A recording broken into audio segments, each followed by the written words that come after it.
சில நாளெல்லாம் நம்ம எதுக்கு சோகமா இருக்கோன்னே தெரியாது. படபடப்பா இருக்கும். ஒரு மாரி மைண்டே டிஸ்டர்ப்டா இருக்கும். ஏன்னு கூட நமக்கு கண்டுபிடிக்க தெரியாது.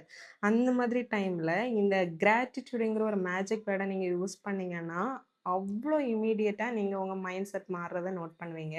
ஒரு நோட் எடுத்துக்கோங்க. ஒரு 5 பாயிண்ட்ஸ் எல்லாத்துக்கும் போட்டுக்கணும். ஹெல்த், வெல்த், மனி, ரிலேஷன்ஷிப், நம்மளோட கரியர், செல்ஃப். ஸோ, இப்போ ஃபார் எக்ஸாம்பிள் சொல்றேன். ஹெல்த்ன்னா நான் இன்னைக்கு உயிரோட இருக்கிறதுக்கு தேங்க் யூ. வெல்த்ன்னா எனக்கு இன்னைக்கு இருக்கிறதுக்கு ஒரு வீடு இருக்கு. அதுக்கு தேங்க் யூ. மணின்னா எனக்கு இன்னைக்கு பால் வாங்குறதுக்கு காசு இருக்கு. அதுக்கு தேங்க் யூ. ரிலேஷன்ஷிப்னா எனக்கு நல்ல அம்மா, அப்பா கிடைச்சதுக்கு தேங்க் யூ. கரியர்னா எனக்கு ஒரு ஜாப் இருக்கு. இந்த ஜாப் வாங்கி தந்ததுக்கு காரணமா ஒருத்தங்க இருந்திருப்பாங்க. அவங்களுக்கு தேங்க் யூ. செல்ஃப்னா என்ன வந்துட்டு நான் நல்லா பார்த்துக்கிறேன். அதுக்கு தேங்க் யூ. நான் என் குடும்பத்த நல்லா கவனிச்சுக்கிறேன். Thank you. இப்படி 5 பாயிண்ட்ஸ எழுதிட்டு உங்க மைண்ட் செட்ட நீங்க நோட் பண்ணி பாருங்க. அவ்ளோ சந்தோஷமா, ஹேப்பியா, நிம்மதியா ஃபீல் பண்ணுவீங்க. ட்ரை பண்ணிட்டு சொல்லுங்க.